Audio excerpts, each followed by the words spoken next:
आज माझी मम्मी, माझी पप्पा, मी, माझा भाऊ, माझी बहीण आम्ही सगळे घरातले भात लावणीसाठी शेतावर निघालो होतो.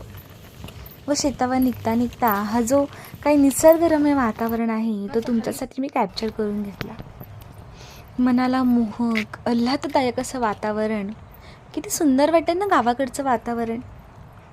शहराकडे तर राहावंसंसुद्धा वाटत नाही आणि गावाकडे आल्यावर गावाकडून पायच निघत नाही.